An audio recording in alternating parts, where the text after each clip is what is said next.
Good evening. This song may be new to some of you, but we'll sing it anyway. I'm going to view that holy city. Oh, I'm going to view that holy city one of these days. I'm going to view that holy city. I'm going to view that holy city one of these days. One of these days. I'm going to meet my loving Jesus. Oh, I'm going to meet my loving Jesus one of these days. I'm going to meet my loving Jesus. I'm going to meet my loving Jesus one of these days. Oh, yeah. I'm going to sit at the banquet table. Oh, I'm going to sit at the banquet table one of these days. I'm going to sit at the banquet table. I'm going to sit at the banquet table one of these days. I'm going to feast on milk and honey. Oh, I'm going to feast on milk and honey one of these days. I'm going to feast on milk and honey. I'm going to feast on milk and honey one of these days. One of these days. I'm going to sing and never get tired. Oh, I'm going to sing and never get tired one of these days. I'm going to sing and never get tired. I'm going to sing and never get tired one of these days. One of these days. And with that, you're dismissed to classes.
Thanks. Are you doing the roving mic? Yeah.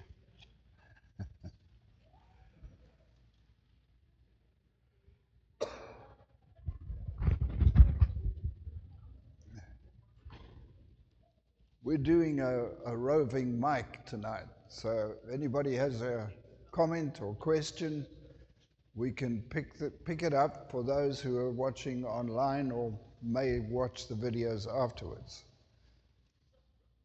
So if you want to speak up, you need to put your hand up so that the roving mic can find you.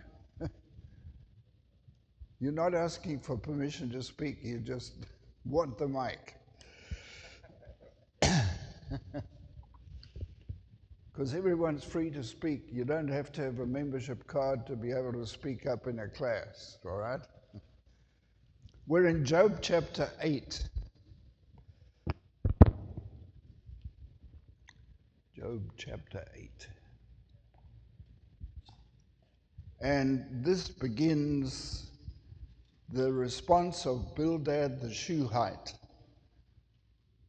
Bildad the Shuhite is thought to have come from a place called Shua, but we're not sure where Shua is. So nobody knows where it is.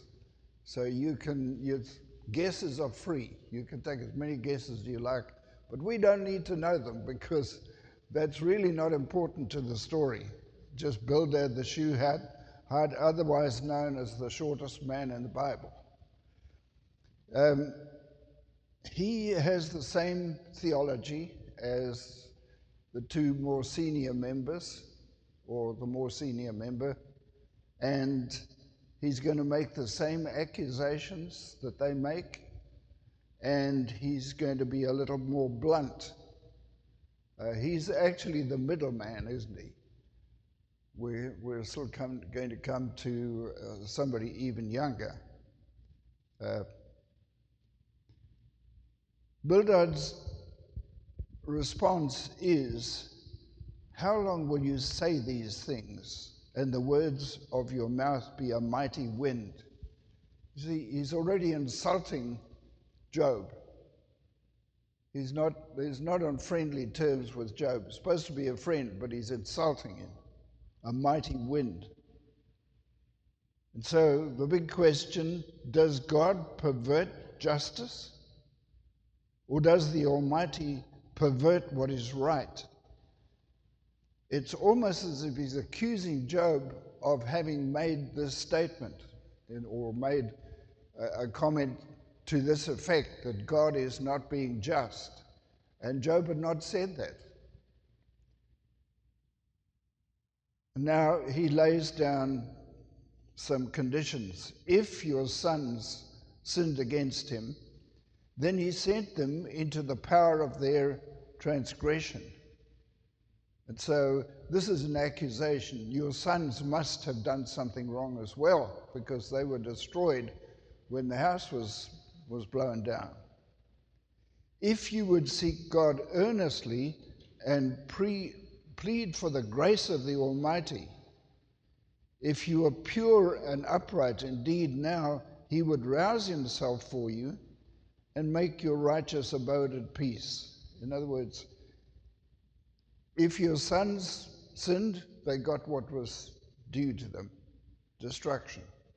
But if you seek for God, if you're pure and upright, then God will fix things up. God will restore your good health. Though your beginning was insignificant, yet your end will increase greatly. So your reward will be greater than your loss if you make these confessions. If you're pure and upright, if you ask God to purify you, forgive your sins, then God will restore all of these things to you. So he just makes the accusation, in effect, you have to have sinned. And so here's how to make it right. Verse 8, please ask of past generations and establish the things searched out by their fathers. For we are only of yesterday and know nothing, because our days on earth are but a shadow. But will they not instruct you and tell you and bring forth words from their hearts? In other words, if you consult the wisdom of the ancients, in other words, this is established order of things, that if you sin, you're punished. So ask of past generations. Look for the historical basis for what we're saying, that you have to have sinned. So he's appealing to the wisdom of the ancients as an authoritative statement. And so he's going to give some of the sayings of the ancients, apparently, from verse 11 to verse 19. Can the papyrus grow up without a marsh? Can the rushes grow without water? In other words, cause and effect. So just think of why you're suffering.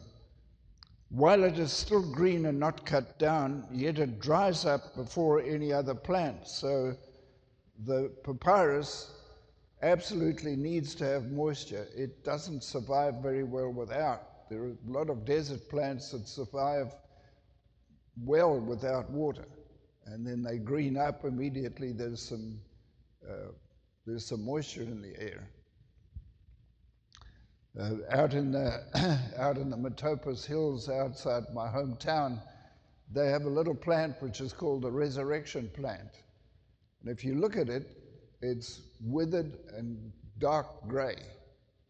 It just looks dead. But at the slightest sense of moisture, it begins to green up immediately, which is why it's called the resurrection plant. And so he says in verse 13, so are the paths of all who forget God, and the hope of the godless will perish, whose confidence is fragile and whose trust a spider's web. So the confidence of the ungodly is very fragile. It just has no basis. And so he's indicating that Job really must have been ungodly. And that's why his confidence has all gone away due to his ill health and the loss of family and possessions. He relies on his house, but it does not stand. He holds fast to it, but it is not established. He thrives before the sun, and his shoots go forth over his garden. His roots wrap around a rock pile or a ruin. He looks upon a house of stones, another phrase indicating a ruin. And so this is what he relies on. But all of this reliance is a false hope. Behold, this is the joy of his way, and out of the dust others will spring. So having given some of the ancient wisdom to Job, he says, behold, Job will not reject a blameless man, nor will he strengthen the hand of the evildoers. And so blameless, some translations will have perfect. So God's not going to reject a perfect man. Therefore, since you obviously, from what's happened to you, what's happened to your possessions, you have been rejected by God. And so, guess what? You have to have sinned. Nor will he strengthen the hand of the evildoers. And so, Job has been one of the evildoers. He will yet fill your mouth with laughter and your lips with shouting.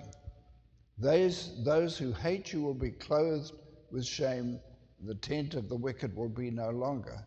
So, Job, there is still hope, and you may yet see people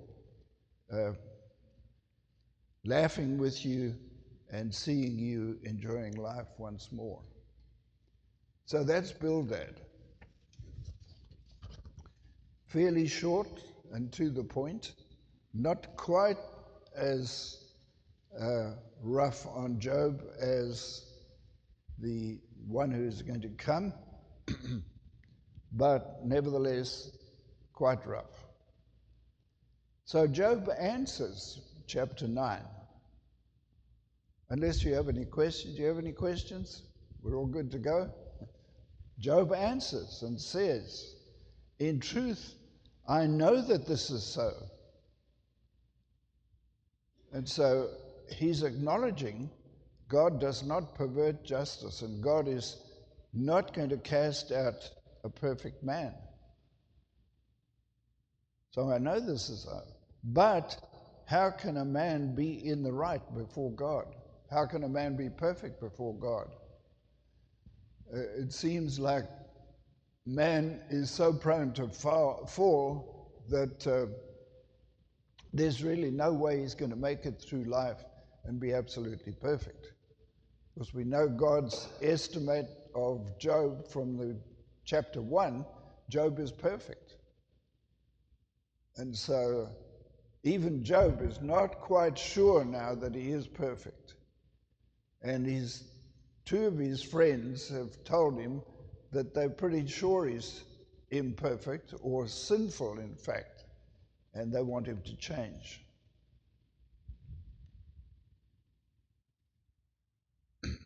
If one desired to contend with him, he could not answer him once in 1,000 times. So you can't argue with God. God knows everything. What are you going to prove before God? Something he doesn't know or doesn't recognize? Wise in heart and mighty in power, who has stiffened his neck against him and been at peace? So, who can call God to account for his actions? Some people do. Some people who are not of faith may say, when in extreme circumstances, "Oh God, why did you do this to me?" But Job's not in that category of people. God is the one who removes the mountains.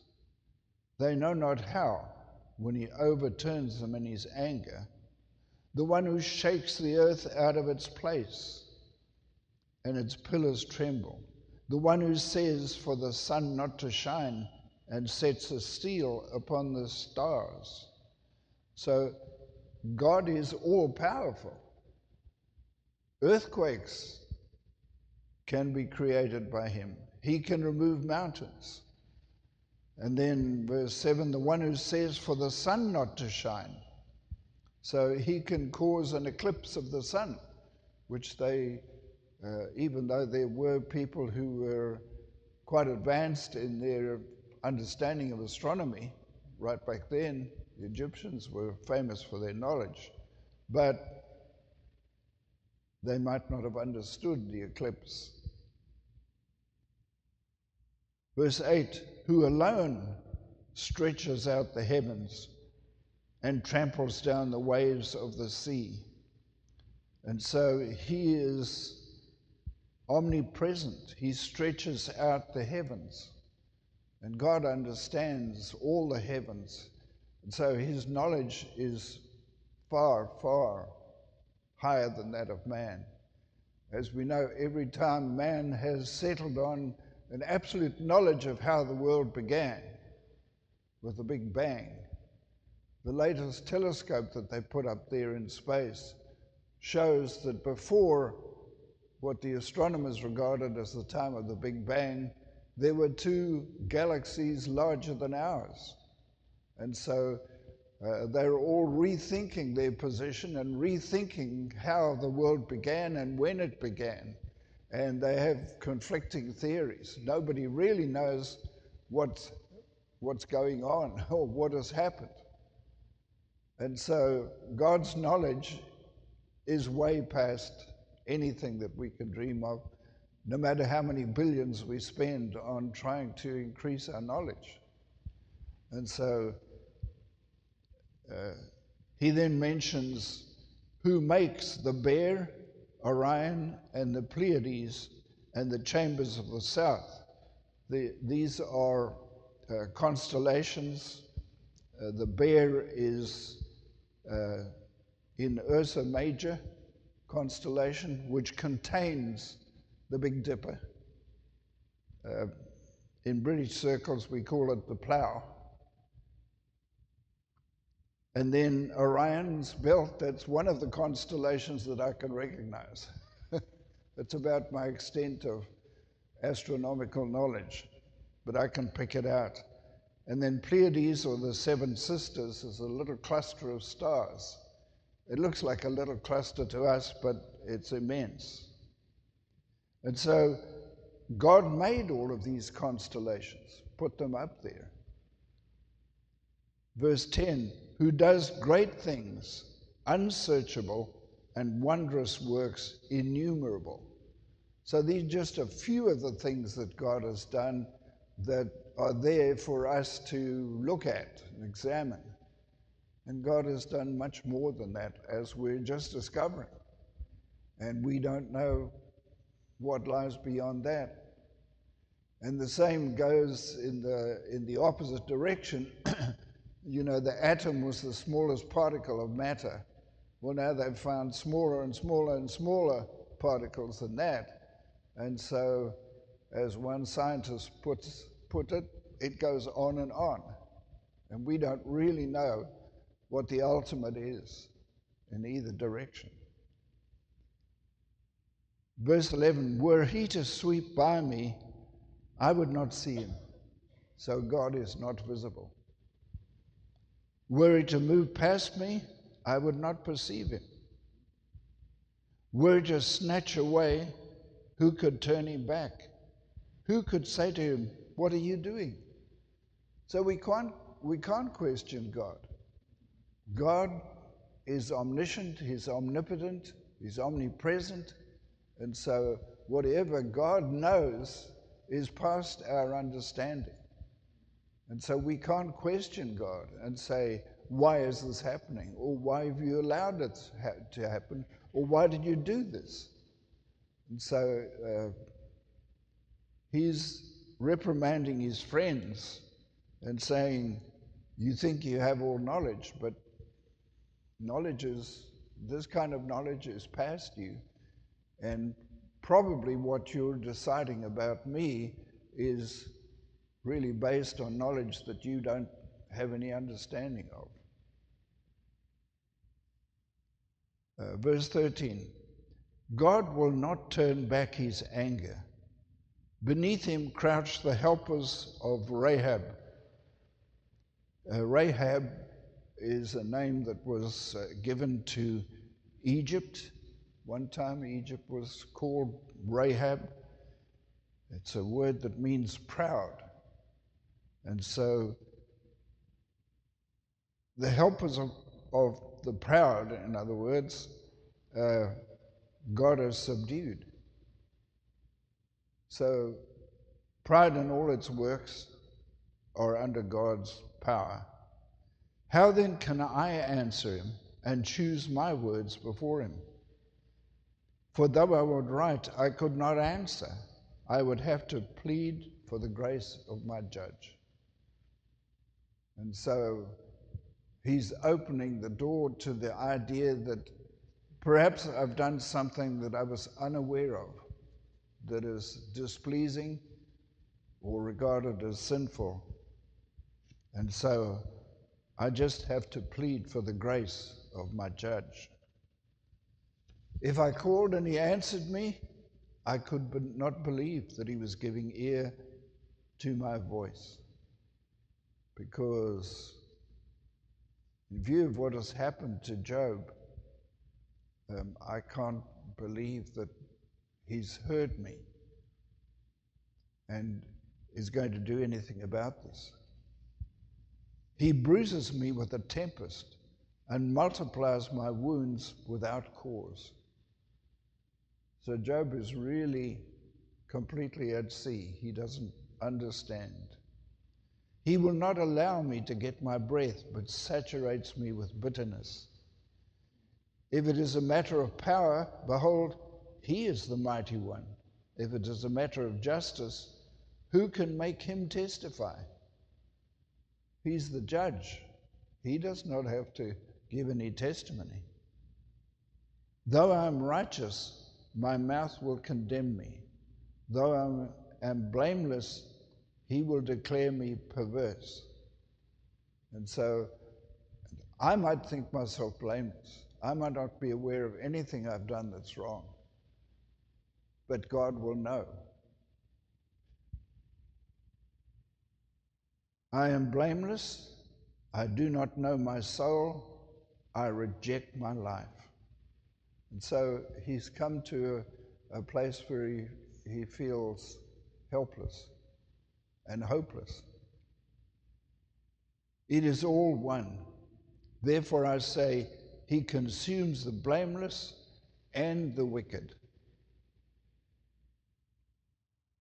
And so you might almost think that Job is saying that there is no moral governance of the world. Just depends on whatever God wants to do. And whoever gets hurt, it doesn't matter. He consumes the blameless and the wicked. So we all fall under God's power. If the scourge puts to death suddenly, he mocks the despair of the innocent. The earth is given to the hand of the wicked. He covers the faces of its judges. If it is not he, then who is it? So God's not going to interfere in the affairs of the wicked. Whatever the wicked want to do, God's not going to interfere. They'll just go ahead and do it.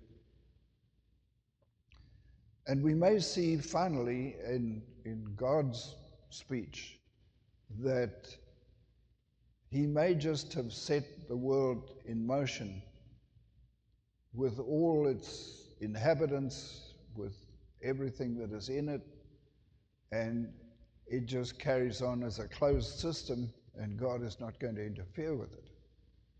So everyone is likely to suffer, and everyone can prosper. Just depends on how we handle what we've been given. But there's not one of us that is going to get out without suffering in some way or other. It might be minor suffering or major, but we'll have to see. Now, Job says, verse 25, my days are swifter than a runner. They flee away. They do not see good. They sweep by like reed boats, like an eagle that swoops on its food. And so he's saying life is very short. We may think it's long, but all of a sudden you find that you're a lot older than you were. And you've accumulated all the pains that go with getting older and older. So he says, my days are just going past like that. And when he thought everything was good, he had these 10 children, thousands of camels and sheep and oxen and donkeys. Now he's got nothing. Even his health is taken away. Though I say, I will forget my musing, I will forget my sad countenance and be cheerful.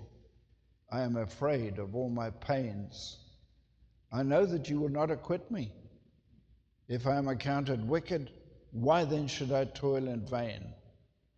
If I should wash myself with snow and cleanse my hands with lye, yet you would plunge me into the pit, and my own clothes would abhor me. And so to have to say words like that indicates the depth of Job's feeling of self-pity perhaps, but he's in a woeful condition. He is not, verse 32, he is not a man as I am that I may answer him, that we may go to court for judgment together. This is what Job would actually like to do.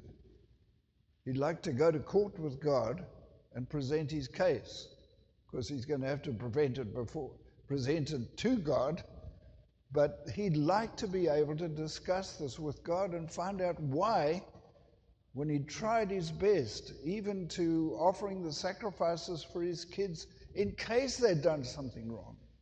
He must have been offering sacrifices for himself and his wife as well, and possibly for all of his servants.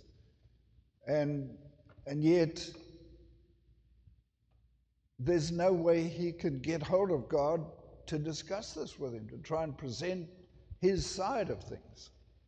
Okay, we have the roving Mike. Where are you? Oh, Mike isn't here. Oh, there we go. Just a comment. You know, Job didn't know what we know. Job felt as though because he suffered, and as Bildad was telling him, obviously he had sinned against God. But we know now that God uses suffering not only to punish the wicked, to chasten his children, and also to perfect us through suffering. He didn't know that. There is a guy coming up with that argument, so yeah. We'll see him put that same argument forward. And he's going to say, I knew better than all of you guys. I listened to you for a long time, hoping to hear some wisdom, and I didn't find any. So, yeah, but that idea comes up for discussion as well. And it's a natural thing. Well, maybe this is not just a punishment. Maybe it's a way of correcting me. You know, we correct our children in various ways. Verse 33, there is no adjudicator between us who may lay his hands upon us both. Now, this is an Old Testament statement. The adjudicator would be a mediator, and we know that there is one mediator between God and man. It's the man, Jesus. It's in 1 Timothy 2:5. So, but this was knowledge that would not come for many thousands of years. Verse 34, let him remove his rod from me, and let not dread of him terrify me. Then I would speak and not fear him, but I am not like that in myself. And so if he would just stop the pain and the punishment and so on, then I could speak without fearing him.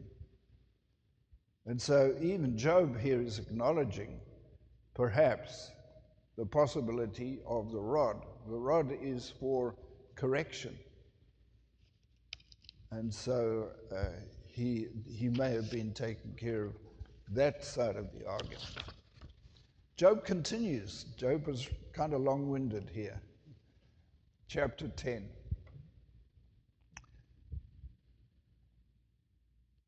So Job's responses continue, and he makes some conclusions which are not necessarily correct. Just because it's in the book of Job doesn't mean it's true, because the friends are proposing that Job's suffering is because of his sin, and we know that's not true. My soul is loathed by my life. I will abandon all restraint in myself to my complaint. I will speak in the bitterness of my soul. So this comes from the depths of his inner man. I will say to God, do not account me as wicked. Let me know why you contend with me. So he wants an answer from God. Is it good to you that you oppress, that you reject the labor of your hands and cause the counsel of the wicked to shine forth? These are accusations he's making against God. Is this what you do? Do you think this is good? Oppress, reject the labor of your hands, cause the counsel of the wicked to shine forth? All of that's contrary to God's nature. Have you eyes of flesh, or do you see as mortal man sees? Or are your days as the days of a mortal man, or your years as man's years, that you should seek for my guilt and search for my sin? So you're acting like a bad human here. And this is not your nature. It's not the nature of God to act like this. So why am I experiencing these things? According to your knowledge, I am indeed not wicked, yet there is no deliverer from your hand. And so he believes that God knows he's not wicked. But there's no way of getting out from under this terrible state that I'm in and the losses that I've endured. Your hands fashioned and made me altogether, and would you swallow me up? You see, there's a contradiction. There's a contradiction of God's nature. You made me, now do you want to swallow me up? Remember now, you made me as clay, and would you turn me into dust again? You made me, do you want to crush me? Did you not pour me out like milk and curdle me like cheese, clothe me with skin and flesh, and knit me together with bones and sinews? And so that's a sort of way of explaining how man is formed. You didn't know that Job thought you were like poured out like milk and curdled like cheese. But there you have it. And so,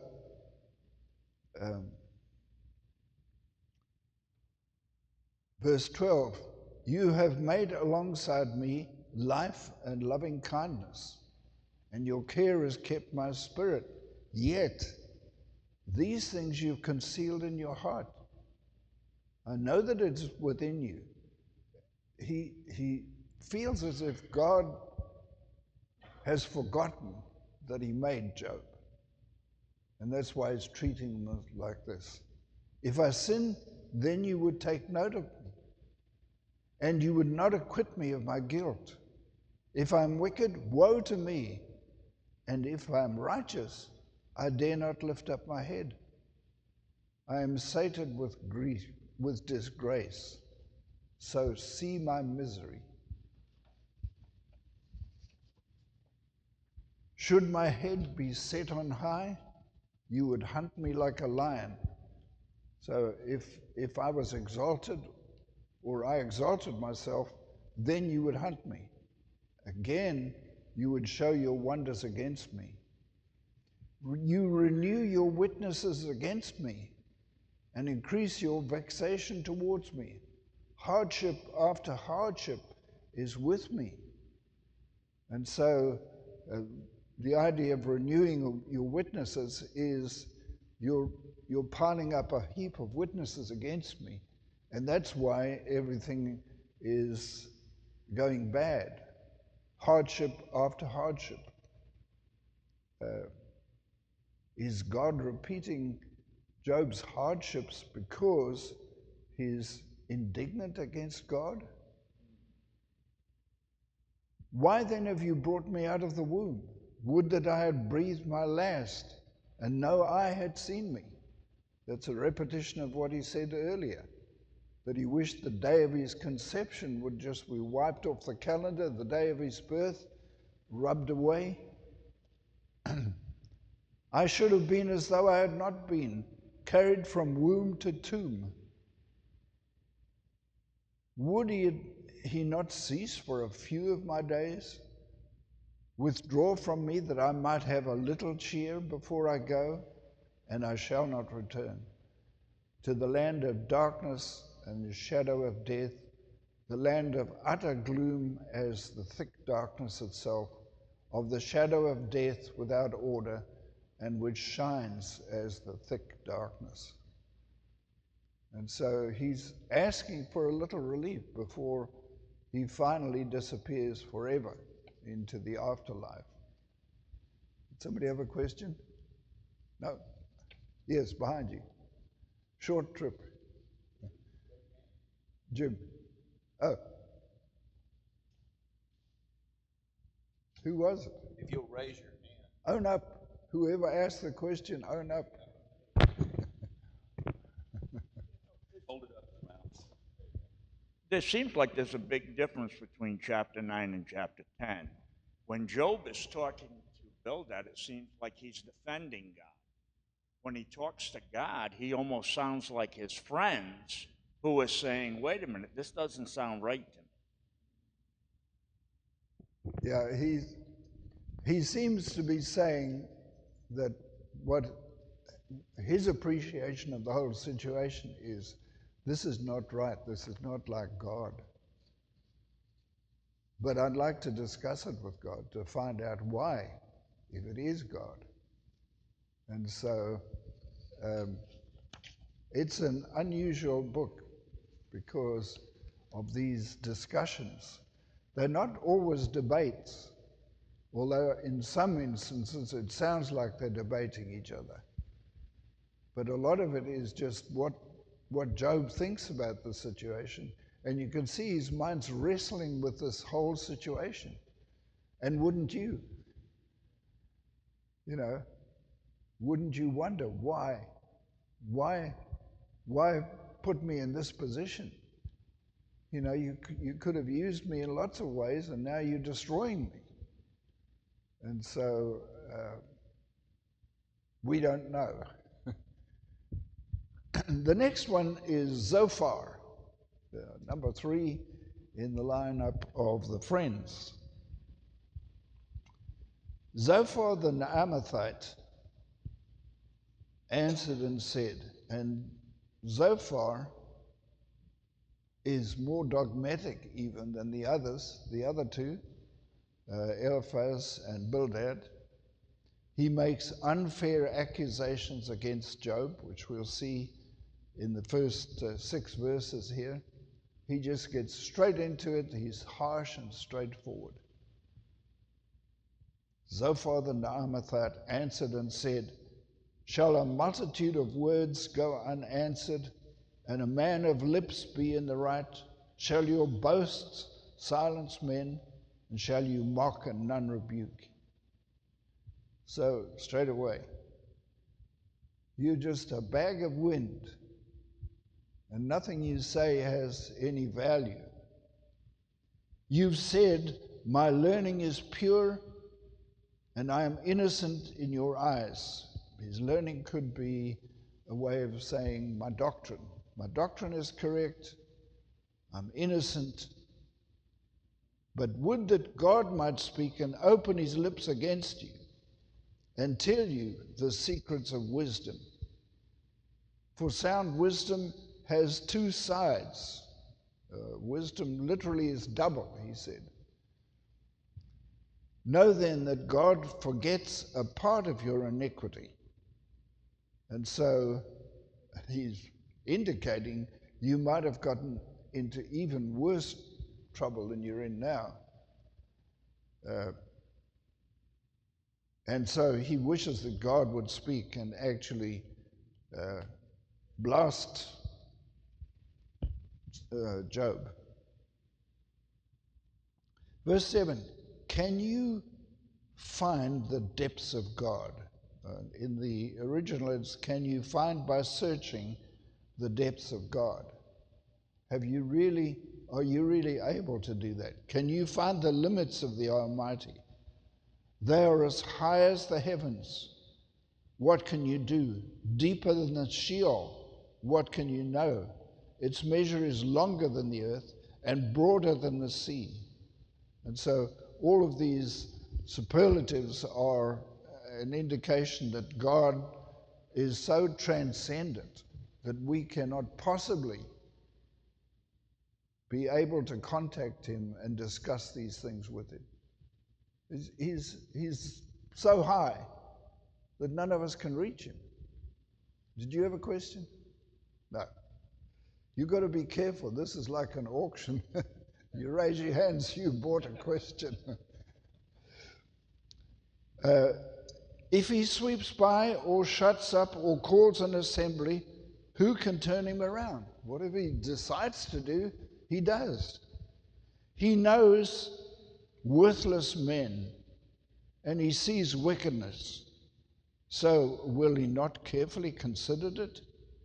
Yet an empty-headed man will obtain a heart of wisdom, and the foal of a donkey is born a man. It's literally when the foal of the donkey is born a man. You've heard the expression, when pigs fly? All right, this is the same thing, just in Zophar's words. So when the foal of a wild donkey is born a man, in other words, when a donkey gives birth to a man,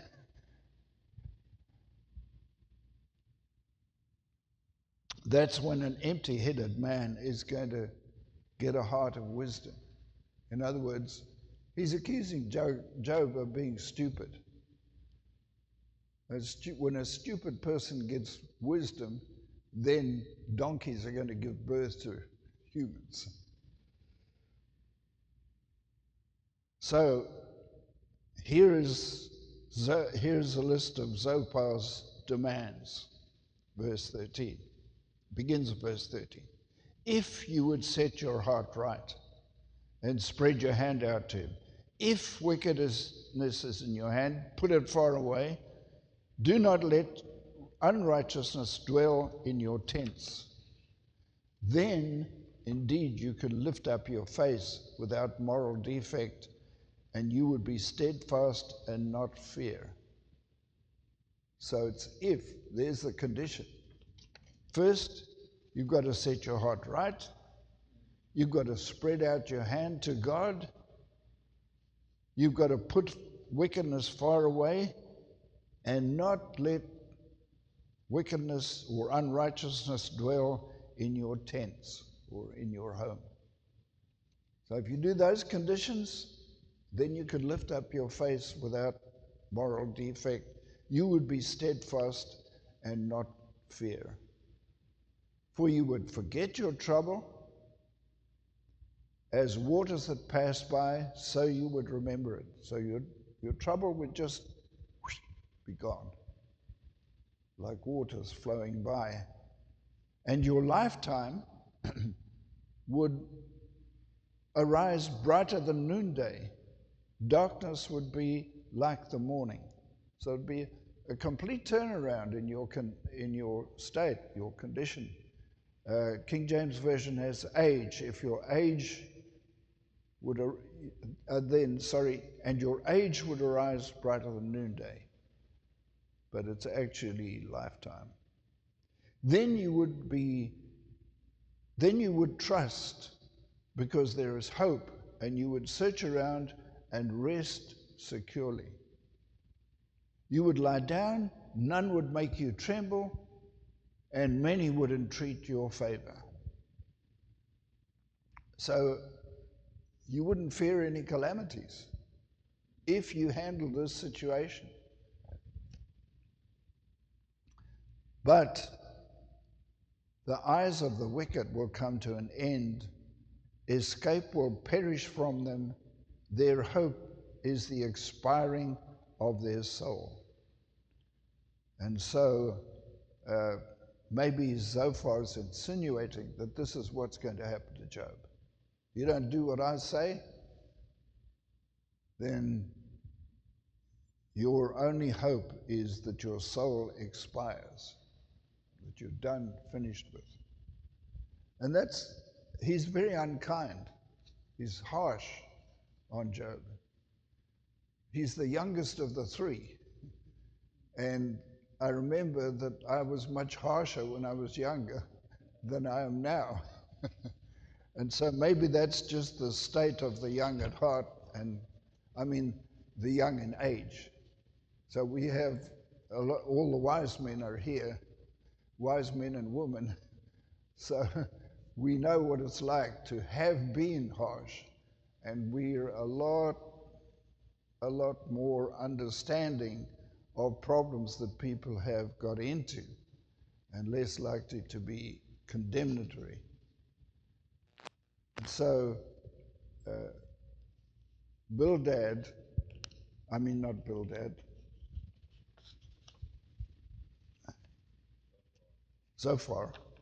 Zophar's so good.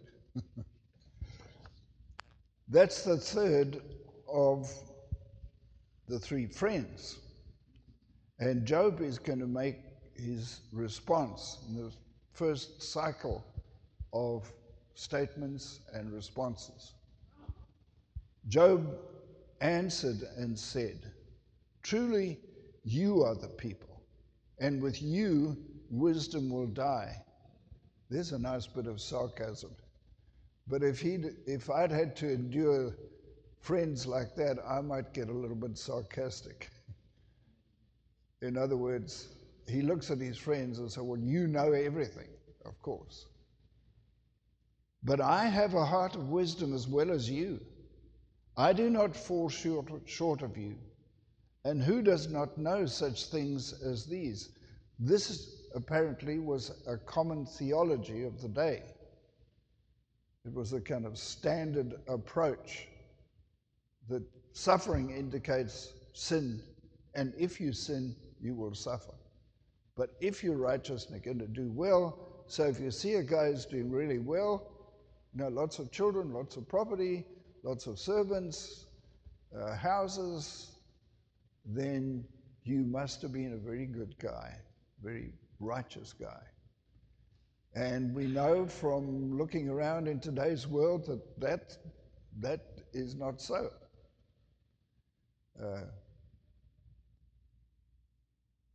If I am a laughing stock to my friends, the one who called on God and he answered him. The righteous and blameless man is a laughing stock. Everyone's mocking Job.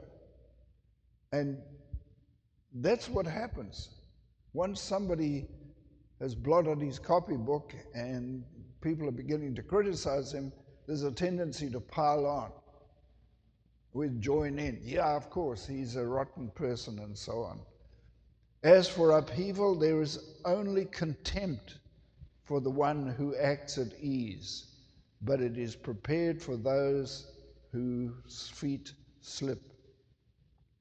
The tents of the destroyers are complacent, and those who provoke God are secure, whom God brings into their power.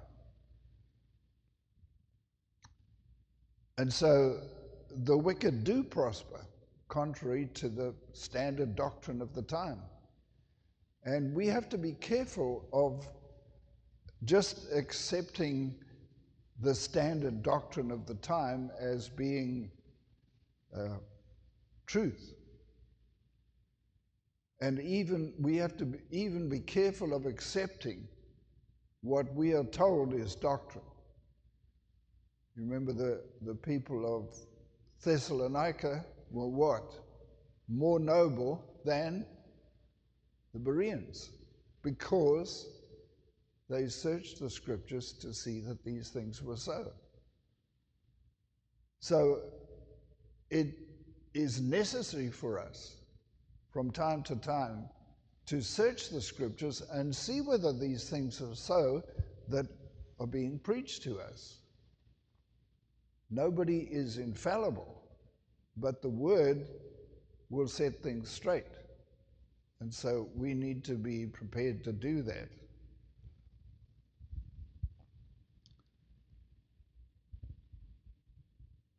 The wisdom and power of God now become a topic for Job.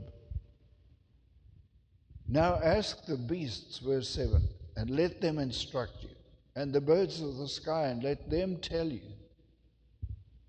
Or speak to the earth, and let it instruct you. Let the fish of the sea recount it to you.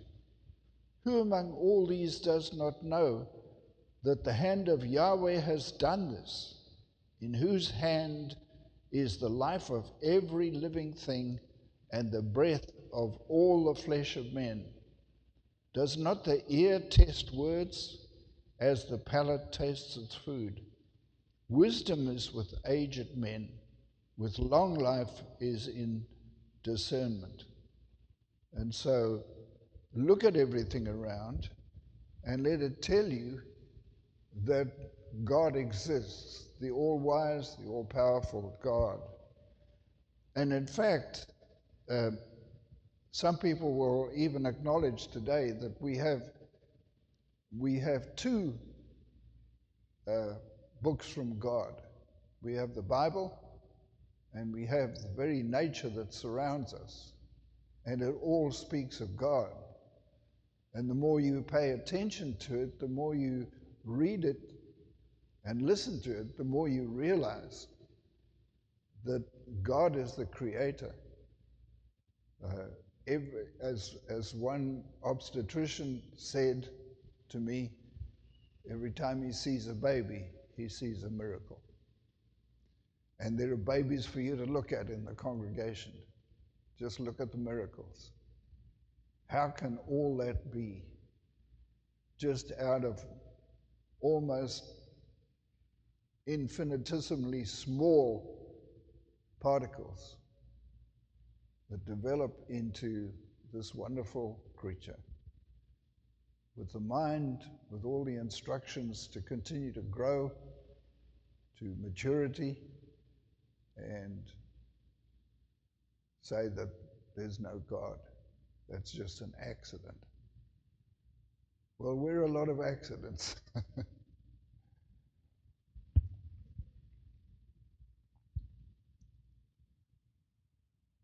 So I'm going to pause there because the next section, verses 13 to 25, is somewhat reassuring to us. It's saying, in effect, God is in control. And so, even though things may seem grim at times, really, we're doing a lot better than any age before us. And so, with God belong wisdom and might. It's going to be interesting to see what he has to say. Okay, thank you.